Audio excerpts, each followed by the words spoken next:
Hi student, today we will discuss the structure of monosaccharide through a simple tricks. So the important monosaccharide, these are the hexoses. Now what does the hexoses is? Hexoses is actually that monosaccharide which contains 6 carbon.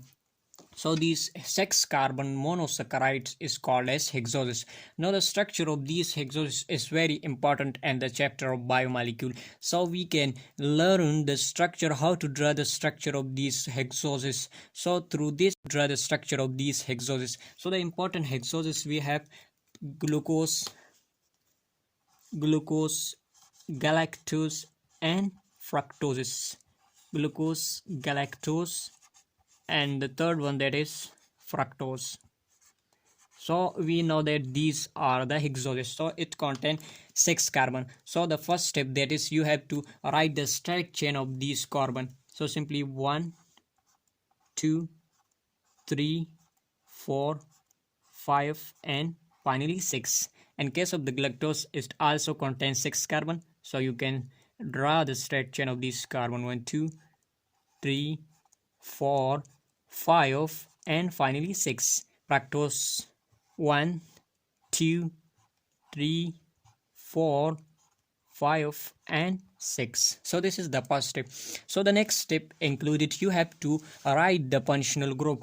So we know that the glucose and galactose contain aldehyde functional group, and the aldehyde functional group is present at the carbon number first. So here this is aldehyde functional group.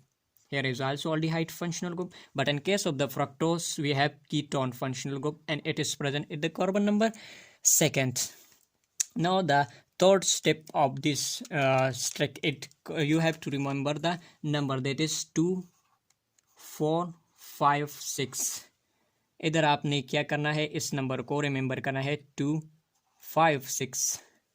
इधर fructose में आपने 1 4 5 6. सो इस number से हम ये क्या करते हैं, कुछ इंडिकेशन हम इस नंबर से लेते हैं. आप देखिए यहाँ पर हमारे पास 2 4 5 6. तो आप देखिए ये नंबर जो कि हमारे पास कार्बन को शो करता है, तो इस नंबर में जो कार्बन नंबर 2 है, यहाँ पर 2 है, तो इस कार्बन के राइट साइड पर आपने क्या करना है, आपने हाइड्रोक्सिल ग्रुप को लगाना है on the right side. Simply 2 you have to put the hydroxyl group on the right side. Here carbon number 4, this is carbon number 4, you have to write the hydroxyl group on the right side of carbon number 5, and finally the sixth one, here you can write the hydroxyl group on the right side. Here the number is 2 5 6, यानी आपने carbon number 2 5 और 6 के right side पर आपने क्या hydroxyl को foot करना है, यानी राइट करनी है. तो यहाँ देखिए 2 हमारे पास ये हुआ, तो हाइड्रोक्सिल 5 ये हमारे पास ये कार्बन है, 6 हमारे पास ये कार्बन हुआ, इसके राइट साइड पर हमने हाइड्रोक्सिल को लगाया.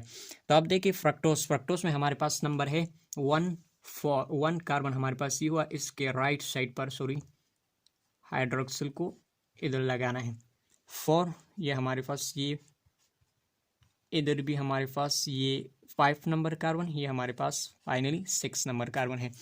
सो नेक्स्ट स्टेप हमारे पास ये है, जिधर भी आपने हाइड्रोक्सिल ग्रुप लगाया राइट साइड पर, तो इसकी लेफ्ट साइड पर आपने क्या करना है, आपने हाइड्रोजन को लगाना है. तो आप देखिए मैंने इसके राइट साइड पर हाइड्रोक्सिल को लगाया, तो इसके लेफ्ट साइड पर आपने हाइड्रोजन को लगाना है. Here I can write hit, इधर भी हाइड्रोजन, इधर भी, एंड फाइनली इधर भी. आप देखिए यहाँ पर हमारे पास कार्बन की 3 वैलेंसी सेटिस्फाई हुई, इसकी एक वैलेंसी हमारे पास रहती है, क्योंकि ये वैलेंसी सेटिस्फाई करने के लिए आपने इधर भी हाइड्रोजन को लगाना है. आप देखिए यहाँ पर हमने 2 नंबर कार्बन के राइट पर हाइड्रोक्सिल, तो लेफ्ट पर आपने हाइड्रोजन को क्या लिखना है, इधर भी हमारे पास हाइड्रोजन, इस कार्बन पर भी आपने हाइड्रोजन लगाना है. अब इस यहाँ पर वैलेंसी सेटिस्फाई करने के लिए आपने हाइड्रोजन को लगाना है. यहाँ पर हम फ्रक्टोज की बात करते हैं, तो यहाँ पर हमारे पास इधर है carbon number 1 for hydrogen on left side, you have to write the hydrogen. Here हमारे पास कार्बन नंबर 4 है, ये 5th कार्बन है, ये हमारे पास 6 कार्बन है finally, and we have write this hydrogen. Now अब देखिए जिधर भी हमारे पास कार्बन ये हमारे पास एम्प्टी है, यानी इस पर हमने कोई हाइड्रोक्सल हाइड्रोजन नहीं लगाना है, तो आपने क्या करना है, आपने सिंपल प्रोसेस को रिवर्स करना है। किस तरह से रिवर्स करना है, सिंपली आपने हाइड्रोक्सल हमारे पास राइट पर लगानी है, लगाई, यहाँ पर आपने क्या किया, लगाया है, तो यहाँ पर जो कार्बन हमारे पास ग्लूकोज के केस में हमारे पास कार्बन नंबर 3 है। यहाँ पर देखिए ग्लैक्टोज में हमारे पास कार्बन नंबर 3 एंड 4 है। फ्रक्टोज के केस में हमारे पास क्या है, ये हमारे पास भी 3 है। तो इस कार्बन जो हमारे पास ये आप हमारे पास रिमेनिंग रह गई, तो आपने क्या करना है, यहाँ पर प्रोसेस को उलट करना है। यानी किस तरह से, सिंपली आपने इधर पर हाइड्रोजन हमारे पास राइट साइड पर, इस कार्बन के राइट साइड पर आपने हाइड्रोजन को लगाना है। इधर हमारे पास OH on the left side, इधर भी आपने सेम प्रोसेस करनी है कि यहाँ पर हाइड्रोजन, इसके ऑन द लेफ्ट साइड आपने हाइड्रोक्सिल को लगाना है। इस कार्बन का भी सेम केस है, हाइड्रोजन एंड हाइड्रोक्सिल। अब देखिए हमारे पास ये कार्बन नंबर 3 है, तो इसकी केस में भी हमारे पास राइट साइड पर हाइड्रोजन एंड इसके लेफ्ट साइड पर क्या करना है, हाइड्रोक्सिल को लगाना है। तो सिंपली हमने इसका structure through a simple numbering, to remember this number we can simply draw the structure of this important hexoses. So this all about the structure of hexoses. Thank you so much.